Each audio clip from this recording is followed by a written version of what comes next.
जानते ही इस विद्यालय के प्रधानाचार्य जी को मेरा सादर प्रणाम एवं यहाँ उपस्थित सभी विद्वज्जनों को मेरे नमस्ते और मेरे ज्येष्ठ व कनिष्ठ बहनों और भाइयों को भी मेरा प्रणाम। आज मैं उर्मी आर्या द्वितीय वर्ष की छात्रा हूँ, शास्त्री द्वितीय वर्ष। हमने अभी यहाँ पे यज्ञ किया है, तो मैं आपको सर्वप्रथम यज्ञ के बारे में ही कुछ बताना चाहूँगी। यज्ञ 5 प्रकार का हमारे शास्त्रों में बताया गया है: ब्रह्मयज्ञ, देवयज्ञ, पितृयज्ञ, अतिथियज्ञ और बलिवैश्व यज्ञ। ब्रह्मयज्ञ क्या है? ब्रह्मयज्ञ का अर्थ है कि हम ईश्वर को स्मरण करते हैं। इसमें संध्या उपासना आदि का कर्म होते हैं। और देवयज्ञ के अंतर्गत आता है अग्निहोत्र, जो हमने अभी किया। सबसे पहले हमने यहाँ पे ब्रह्मयज्ञ किया, अब यहाँ पे देवयज्ञ।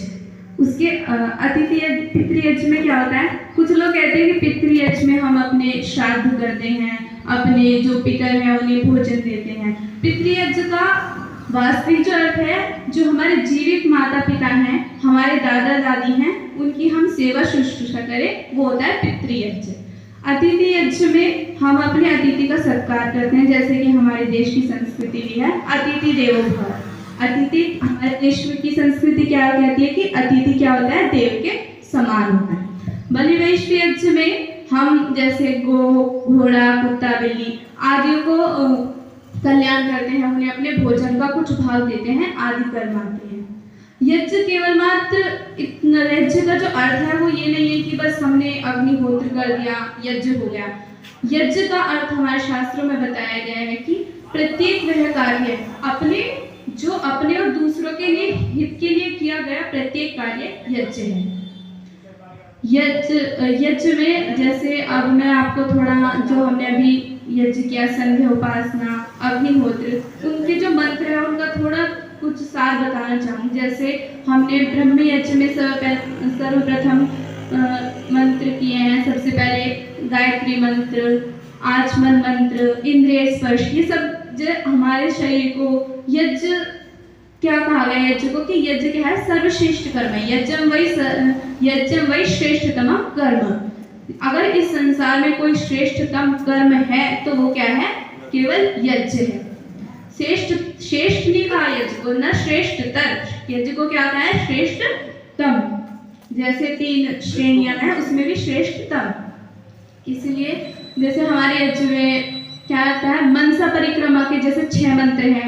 उनमें क्या बताया गया है? उनमें दिशाएं बताई गई हैं: प्राची, दिग्निरधिपति, रसितो, रक्षिता, दित्या, ईशवः। अर्थात प्राची जो हमारी पूर्व दिशा है, उसकी इसमें इन 4 मंत्रों में दिशाएं और उनके अधिपति यानी कि उनके स्वामी को बताया है। प्राची दिशा का जो अधिपति है वो कौन है? अग्नि।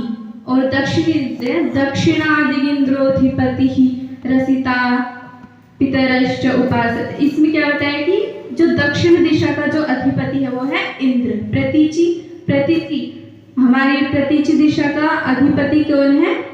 वरुण। और उदीची दिशा का अधिपति जो बताया गया है वो बताया है सोम। और ध्रुव दिशा का अधिपति विष्णु। और ऊर्ध्वाधिपति ही इस दिशा का अधिपति बताया गया है बृहस्पति। ऐसे हमारी 6 दिशाएं हैं और इनके 6 अधिपति अर्थात स्वामी हमें गिनाए गए हैं।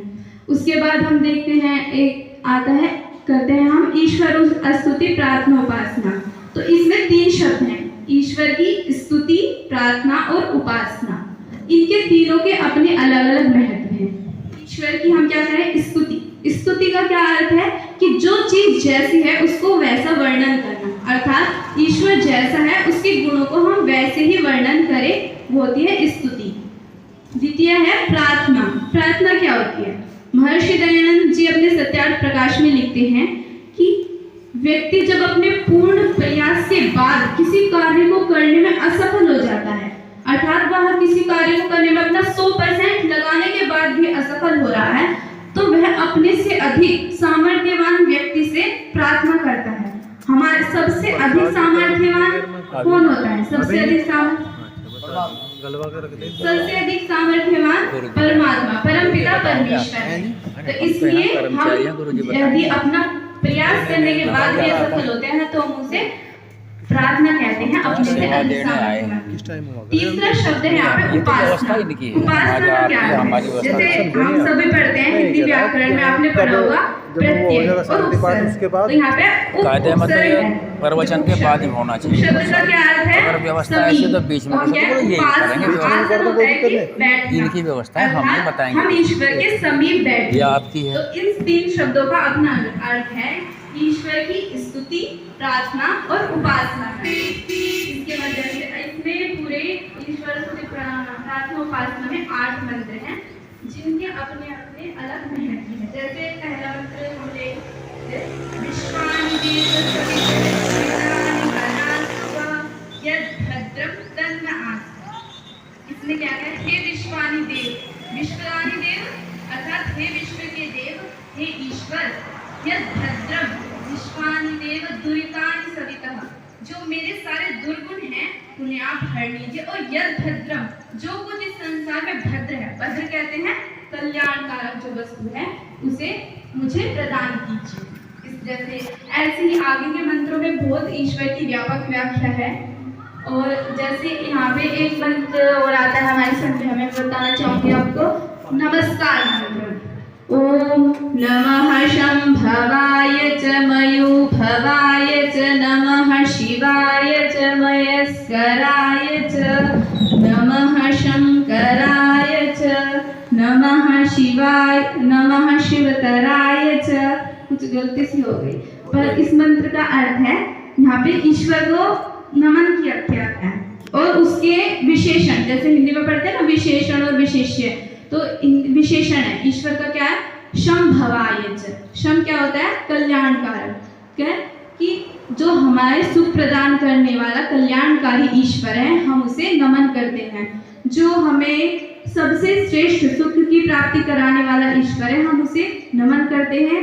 हमें सभी ऐश्वर्यों की प्राप्ति कराने वाले ईश्वर को हम नमन करते हैं। इसमें ईश्वर को हम अपना नमन करते हैं। ये बहुत ही सुंदर मंत्र है। और एक अंतिम मंत्र मैं आप सभी को बताना चाहूँगी। यहाँ पे मेरी सभी बहनें हैं, सभी छात्राएं हैं हमारी तरह।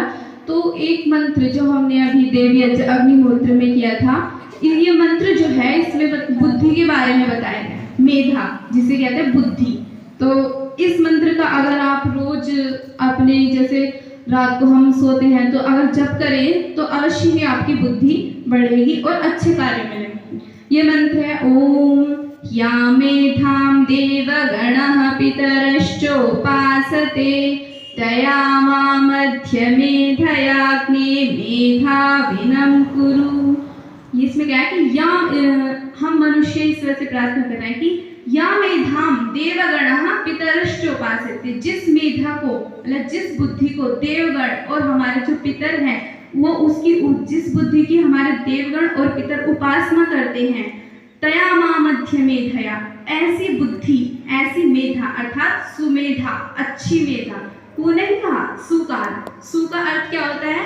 सु का अर्थ है अच्छा, कल्याणकार। कु का क्या, कु जो उपसर्ग है उसका क्या अर्थ है? बुरा अर्थ होता है। तो सु श्रेष्ठ, क्या है कि जो ऐसी बुद्धि जो हमारे देव और हमारे गुरुजन बड़े जन जिसकी उपासना करते हैं, वैसी बुद्धि मुझे प्रदान कीजिए हे ईश्वर। मैं सबसे चाहूंगी कि हमारे सभी जितने भी छात्र हैं वो इस मंत्र को याद करें और नित्य ही इसका जप करें। इस मंत्र से अवश्य ही बुद्धि का विकास होता है। और जैसे सभी छात्र हैं तो मैं सबसे ज़्यादा शिक्षा के बारे में बताऊंगी। शिक्षा का अगर कोई सटीक अर्थ है, वैसे आजकल सब कहते हैं शिक्षा ये है, शिक्षा क्या है, शिक्षा ये है। शिक्षा का केवल एक ही परिभाषा है और वे परिभाषा यह है कि शिक्षा उसे कहते हैं जिससे विद्या, आचरण, सभ्यता, जितेंद्रियता आदि गुणों की वृद्धि हो और दुर्गुणों का नाश हो। केवल वही शिक्षा है। आज हम सब पढ़ लेते हैं, डिग्री प्राप्त कर लेते हैं, लेकिन संस्कार बिल्कुल नहीं है। संस्कार कब बनेंगे? जब हम अपनी संस्कृति को पढ़ेंगे। संस्कृति से ही संस्कार आते हैं।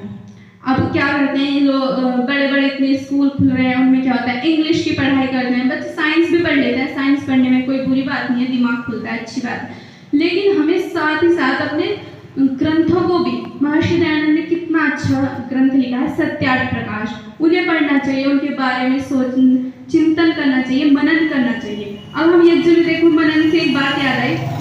मनन से जैसे यज्ञ में क्या होते हैं, मंत्र होते हैं। कोई सभी मंत्र, मंत्र का अर्थ क्या होता है, मंत्र किसे कहते हैं? मंत्र का अर्थ होता है विचार, विचार। और विचार में सबसे बड़ी शक्ति निहित होती है। यदि व्यक्ति विचार करेगा तो उसकी बुद्धि का विकास होगा, उसकी संस्कृति का विकास होगा और उसके संस्कारों का भी विकास होगा। मंत्र का यह अर्थ है। इसीलिए हमें अपनी संस्कृति की रक्षा करनी चाहिए, संस्कृत अवश्य पढ़नी चाहिए और सत्यार्थ प्रकाश तो आज सबके घरों में अवश्य ही होना चाहिए।